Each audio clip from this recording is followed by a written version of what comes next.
Um, Selamat datang di King Dodo Bali. Ini ada satu pertanyaan yang di DM oleh Pidar Tattoo.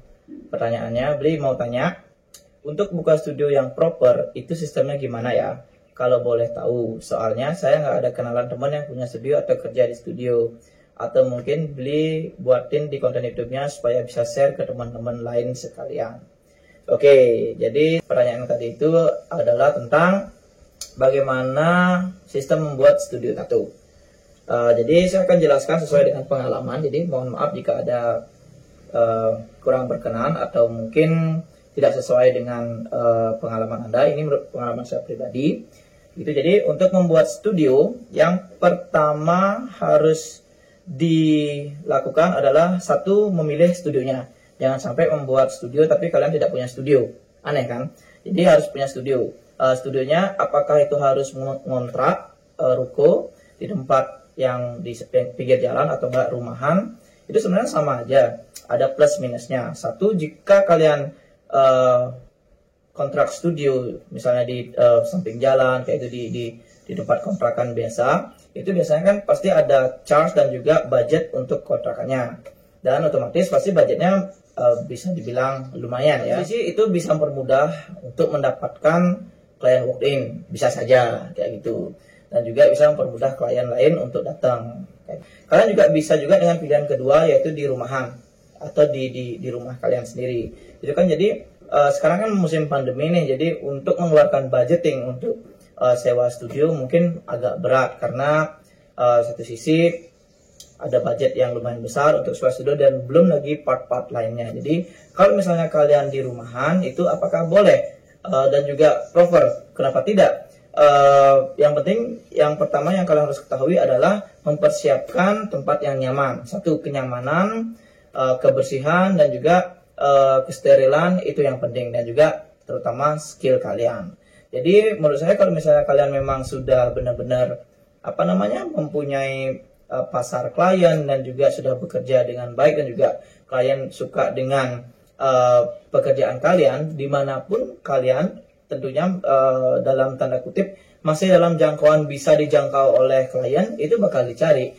Apakah itu rumahan, atau itu kontrak studio, apakah itu di dalam kota atau enggak di agak pinggiran, itu kayaknya tidak masalah. Karena kalau sekarang kan sudah sangat modern sekali, seperti ada Google Map, kalian bisa share location, itu masih bisa kayak gitu. Yang penting kalian persiapkan segalanya.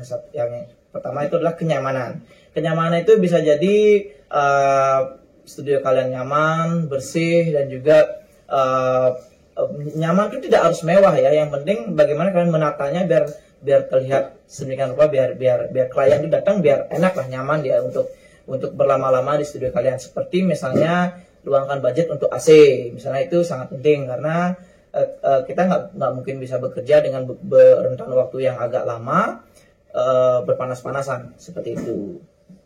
Habis itu skill kalian yang memang harus di upgrade terus. Jadi skill itu tidak boleh berhenti sampai di situ aja. Jadi memang harus diupdate dulu apa yang lagi tren sekarang.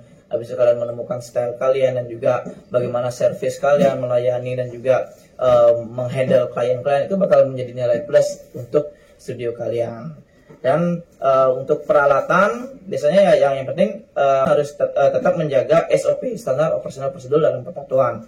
Misalnya menunjukkan jarum kalian memang baru, habis itu menyediakan tempat untuk sterilisasi, mesin steril, dan juga membersihkan bagaimana kalian memprepare alat kalian. Jadi menservis tamu setelah pendatoan, jadi misal menghubungi tamu, klien-klien misalnya ditanyakan gimana sih kabar tatonya, maksudnya udah dalam proses healing, udah sampai mana, aman nggak, ya juga memberikan penyuluhan atau enggak memberikan tips-tips untuk merawat tato. Jadi itu sebenarnya sentuh-sentuhan yang yang kecil seperti itu sangat berarti untuk kelangsungan studio kalian. Jadi tidak perlu yang mewah, yang penting sederhana, nyaman, bersih, itu kayak udah cukup. Profesional itu bukan tentang bagaimana mewah studio kalian, tapi profesional itu tentang bagaimana kalian melayani klien kalian dengan sepenuh hati dan juga tata cara yang benar.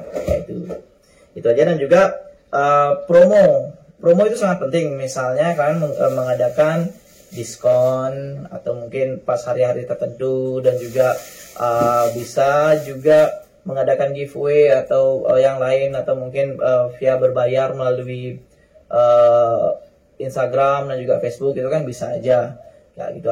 Atau mungkin kalian bisa bekerjasama dengan Instagram yang followernya lumayan, kalian bisa tawarkan dia tato, habis itu bisa mereka juga bantu promo. Nah, jadi lumayan bisa membuat feedback yang bagus buat studio kalian.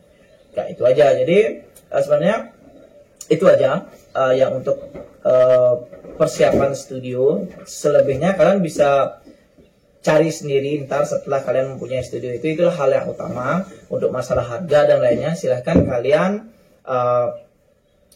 berikan harga yang layak untuk karya kalian. Jadi cuma kalian sendiri yang bisa memberikan harga seberapa layaknya karya kalian untuk dihargai.